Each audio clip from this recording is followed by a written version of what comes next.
সম্মানিত হাজিরিন, আজকের এই লক্ষ লক্ষ তৌহিদি জনতা আপনারা হাজির হয়েছেন আমার কলিজার টুকরা ছোট ভাই শহীদ শরীফ ওসমান হাদির জানাজার নামাজে অংশগ্রহণ করার জন্য। সম্মানিত হাজিরিন, আপনারা জানেন শহীদ ওসমান হাদি তিনি স্বাধীনতার সার্বভৌমত্ব রক্ষার জন্য এই বাংলাদেশের 18-20 কোটি মানুষের কাছে একটি মেসেজ দিয়েছিলেন কিভাবে একটি স্বাধীনতার সার্বভৌমত্ব রক্ষা করতে হয়। আজকের বড় পরিতাপের বিষয়, আমার বলার মতো কোনো অবস্থা নেই। আপনারা জানেন যে শরীফ ওসমান হাদির একটি বাচ্চা মাত্র 8 মাস বয়স। ওর বাচ্চা যখন জন্ম হয়েছে আমাকে বলেছেন, ভাই আমার বাচ্চার জন্য একটি নাম নির্বাচন করেন, যেই নামের মধ্যে বিপ্লবী চেতনা থাকবে। আমার সন্তানের জন্য একটি নাম নির্বাচন করেন, যেই নামটা সাহসিকতার পরিচয় বহন করবে।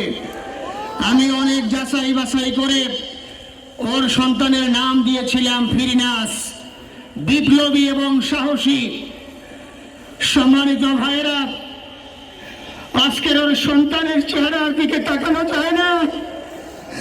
আজকের আমার মা প্রায় পাগল হয়ে যাচ্ছে, জ্ঞান হারিয়ে ফেলছে।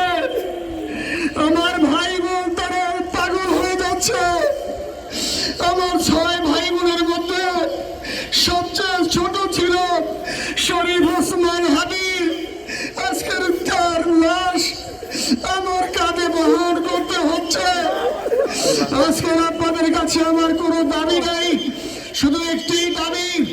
7 থেকে 8 দিন হয়ে গেল দিবালোকে প্রকাশ্যে রাজধানী ঢাকা জুমার নামাজের পরে খুনি প্রকাশ্যে গুলি করে যদি পার পেয়ে যায়, এর চেয়ে লজ্জার আমাদের আর কিছু নেই। 5 থেকে 7 ঘন্টা সময় তারা কেমন করে গেল, এই প্রশ্ন জাতির কাছে রেখে গেলাম। আমার কোনো চাওয়া পাওয়া নাই। আমার ভাই ওসমান হাদি শহীদ হয়েছে, ওর শহীদি তামান্না ছিল। আপনারা ওর বক্তব্য শুনেছেন, আপনারা শহীদ ওসমান হাদির টক শো শুনেছেন। ও সব সময় শহীদি তামান্না করত। হয়তো আল্লাহ তাআলা ওর শহীদি সেই মওত নসিব করে দিয়েছেন। কিন্তু আপনাদের কাছে আমি এই ঋণ কোনদিন আমি ছাড়ব না। আমার ভাই শরীফ ওসমান হাদি বিচার যেন প্রকাশ্যে এই বাংলার জমিনে আমরা দেখতে পাই। 7 দিন এখনো পর্যন্ত আমরা কিছুই করতে পারলাম না। এই দুঃখে কলিজা ছিঁড়ে যাচ্ছে। আমরা ওসমান হাদির জন্য দোয়া করি, আমরা ওর সন্তান ওর স্ত্রীর জন্য দোয়া করি। ওর সন্তান মাত্র 8 মাস বয়স। গতকালকে যখন ওর কাছে নিয়ে আসছে, সবাই বাবাকে দেখাবে ওসমান হাদিকে। আমি বললাম কি লাভ হবে, ও তো কোনোদিন ওর বাবার চেহারা কথা বলতে পারবে না। ওর ছেলে আর কোনোদিন জানবে না আমার বাবা কেমন ছিল। ভাইরা আমার, ওসমান হাদি আর ফিরে আসবে না। ওসমান তুমি দেখে যাও, লক্ষ লক্ষ জনতা, তৌহিদি জনতা পাগল। ওসমান তুমি মরো নাই, তুমি আমাদেরকে পাগল বানাই দিয়ে গেছো। আল্লাহর কাছে আমরা সবাই দোয়া করি, আল্লাহ যেন আমার ভাই শহীদ শরীফ ওসমান হাদিকে জান্নাতুল ফিরদাউসের মেহমান হিসেবে কবুল করেন।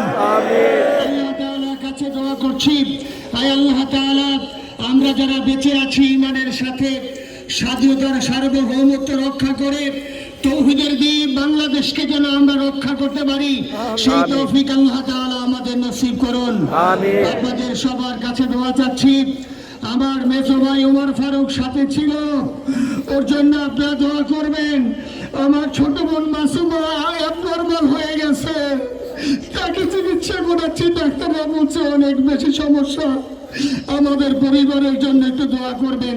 আমাদের আর কোনো চাওয়া পাওয়া নাই। শরীফ ওসমান হাদি তুমি বেঁচে থাকো, আমরা ওর জন্য দোয়া করি। আল্লাহ তাআলা শরীফ ওসমান হাদিকে জান্নাতের সর্বোচ্চ মাকাম নসিব করুন, আমিন। আসসালামু আলাইকুম ওয়া রাহমাতুল্লাহি। জানাজার নামাজ শুরু হইতেছে, 4 তাকবীরের ফরজে কিফায়া জানাজার নামাজ আমরা আদায়